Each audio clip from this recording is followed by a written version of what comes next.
In this video, I'm going to show you my process for sketching this rich urban street scene.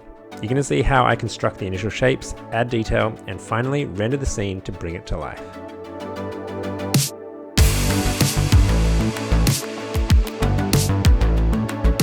The first thing I'm looking at is where the halfway point is. Horizontally, the halfway point might be just about here. So at least I know that this building here just starts a little to the left of that halfway point. And then if we were to divide our canvas into thirds vertically, we would get like this. Then if we divide it, so at least I know, okay, this building is on the third, and then this building roughly starts on this third. And then we have our train on the bottom third horizontally. That should give us enough to start. So let's get started. Okay, so we knew that the building on the left starts a bit to the left of the halfway point horizontally. So let me just put a line in here. And I'm going to do something really weird, which is I'm just going to outline the negative space of the sky. So maybe something like this. But that's already quite wrong because I know that the building here is on the third. So actually one thing I can do is actually draw up those thirds. So I'm going to get my Sharpie again. We're going to go with red, make it pretty thin. And I'm just going to first draw our halfway point, a third here, and of course a third here. Yeah, okay.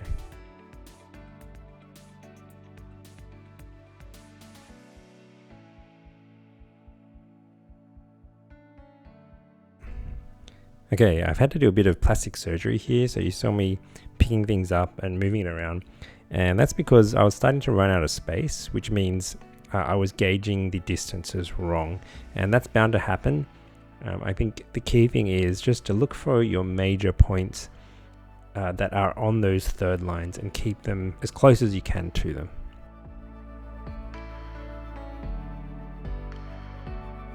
Hey guys, if you want to see me continue making art and videos, please consider joining my Patreon. You'll get access to the full-length video, the original line work as a Procreate file, and this marker brush so you can try your hand at rendering this scene yourself. Each month you'll get extra content like this, plus you can participate in the monthly drawing challenge. It's a great way to develop a regular drawing habit, improve and grow. You can check it out at patreon.com/Jaywalker Pictures, and I hope to see you there.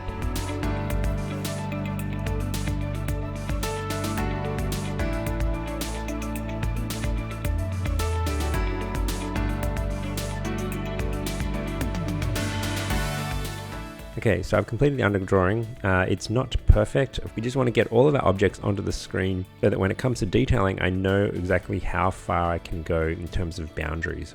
So for example, if I'm detailing the train, at least I know that the train is roughly this high and this long. You know, I'm not going to go out of these boundaries because sometimes when you're detailing things and you don't have those guides, you can end up getting your proportions all wrong.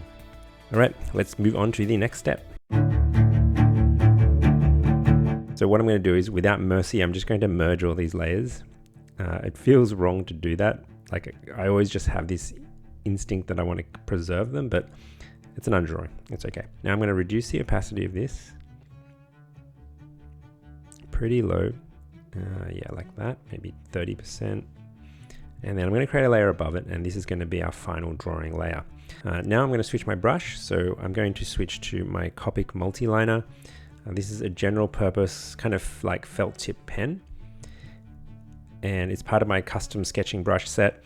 You can get it on my website, jaywalkerpictures.com, and all purchases go towards supporting the channel and allow me to continue making art and videos. So I really appreciate it. Thanks guys. So the Copic multi-liner, for those that don't know, is basically like a felt tip pen. It looks like this, which you probably think, what's so special about that? But there's certain characteristics that are important. For example, as I flicked my pen, it leaves like kind of like a taper, and also the opacity fades away, which is exactly how a real life Copic multi-liner behaves. So, you know, it just looks like that. It's like a felt tip pen. And if I press lightly, you know, I can get, see it's a bit faded. And if you angle it, it's also a bit dry, just like a felt tip pen that's struggling to get ink on its felt tip as it rubs against the paper. But then as you go perpendicular, you know, that ink starts flying out. And it's just a very reliable inky line. And I think I'm going to start with this building on the left. So I'm just going to start like this, and I'm not using any drawing assist. I'm just using my free hand because I want that to show through in the final drawing. I'm not going too heavy on the details, so there's a lot of interesting signage details, but I just want to get these outlines done.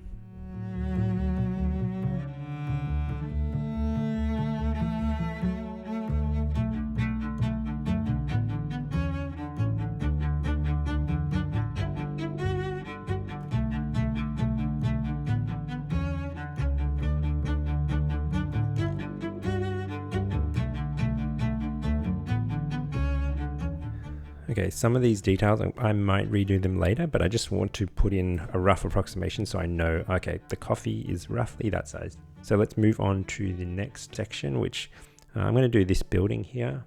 You can use a new layer if you like, but I think I'm just going to stick with the existing layer.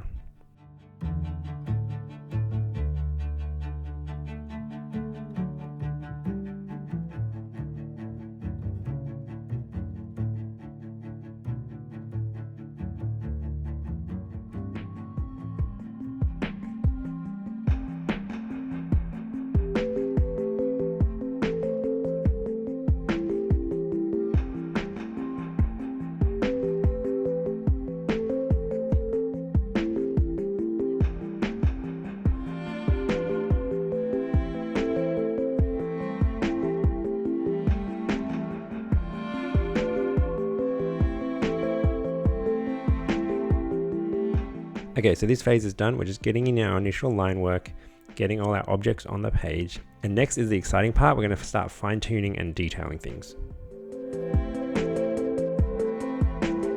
I'm going to start the detailing by tackling these buildings first in the background. Then I'm going to move to the foreground, eventually to our taxi, which will have the final kind of polish. All right, so I'm just going to stick with this background layer. I'm just going to draw right on top of it. We're not going to be too precious. And the first thing I want to do is add on some of these billboards here. So let's just do that.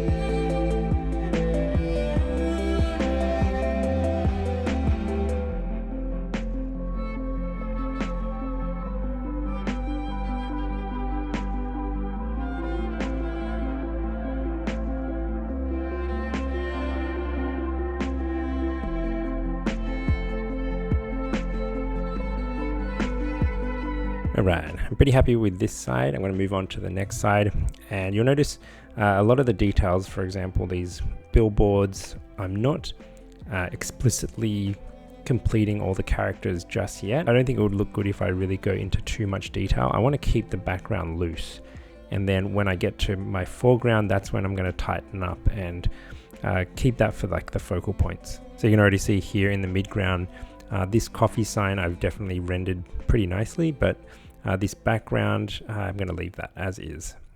Okay, so let's move on to this part.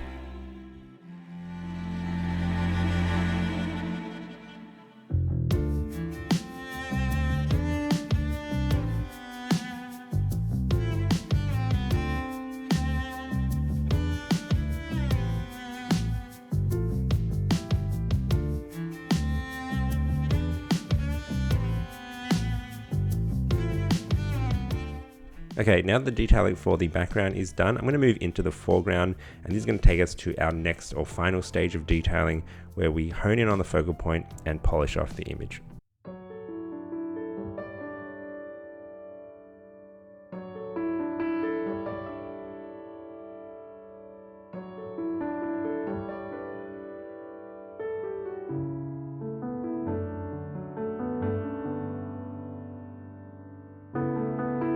Okay, so that's good enough for the car's line work and structure.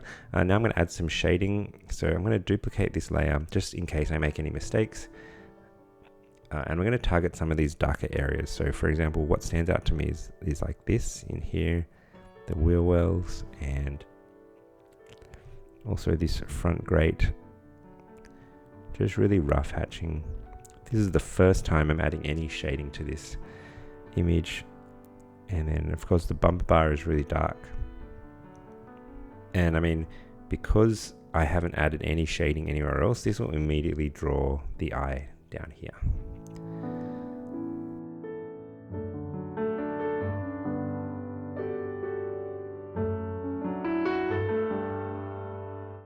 Alright, let's move on to the bus. I'm going to create a new layer for this one just in case. And let's zoom in here. I just want to detail some of this window structure.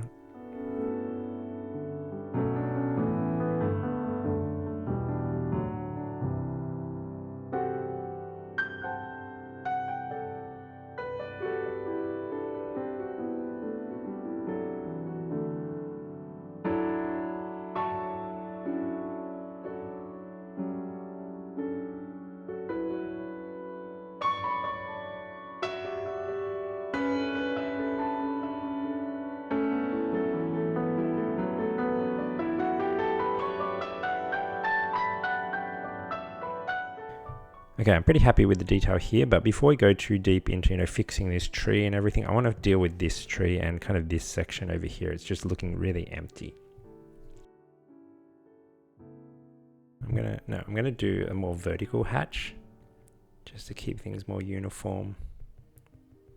And I'm not going to cross hatch too much of this. I'm probably going to use like a marker wash over the top, because I don't want the detail or the visual interest to be too drawn to this part of the image.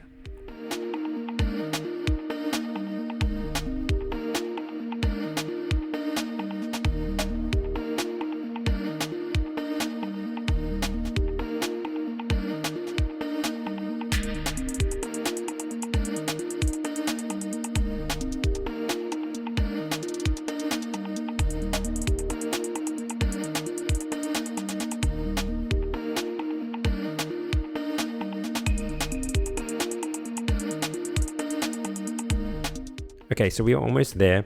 The only two things that are standing out to me are this train and the tree. So I just want to clean those up and I think we'll be done.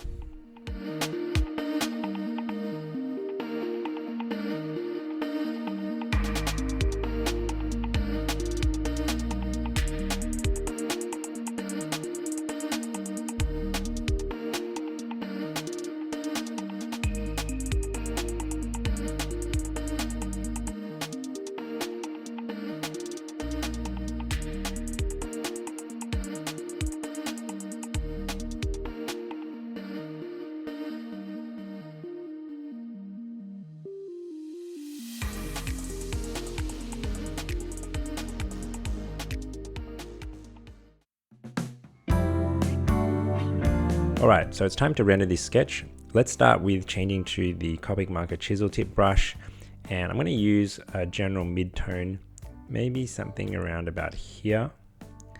And I'm going to create a new layer underneath the line work, and we're just going to lay down this mid-tone all over the objects in the scene. So I'm going to set it to the biggest setting and just cover everything, excluding the sky.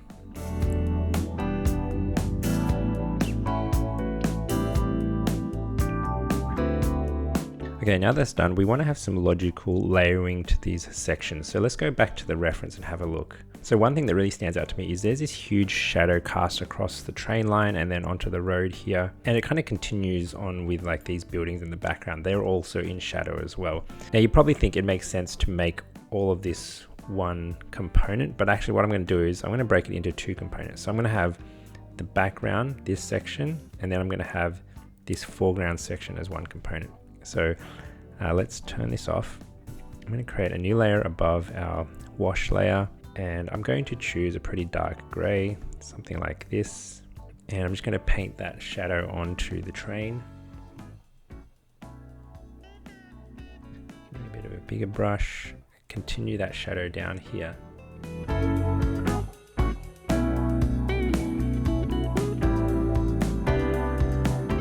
Okay, and then underneath that, we're going to do another layer, and this is going to be our background layer.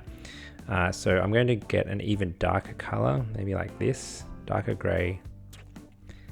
And I'm just going to paint this building here, because this building in the reference is really, really dark. Its local color is dark, and then also it's in shadow. So that's kind of like a double dark hit. And then for this building, I'm just going to reduce the darkness down to about here.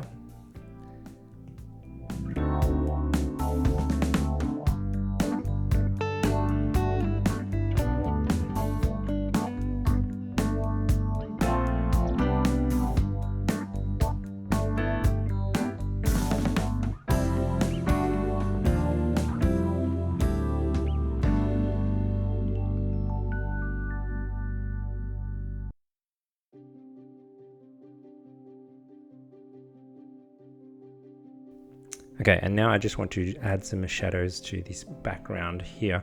So underneath these balconies, there's some distinct cast shadows that look quite nice.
Now, if we go back to our reference, you can see there's actually some gentle highlights in here, and I want that to show through.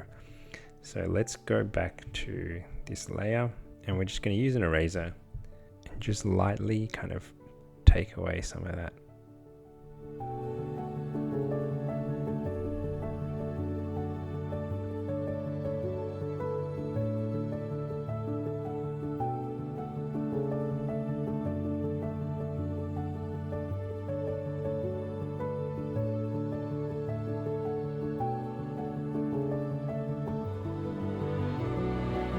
And that brings us to the end of the piece. If you enjoyed this, please consider joining my Patreon at patreon.com/JaywalkerPictures. There you'll get access to the full length video, and your support allows me to continue making art and content.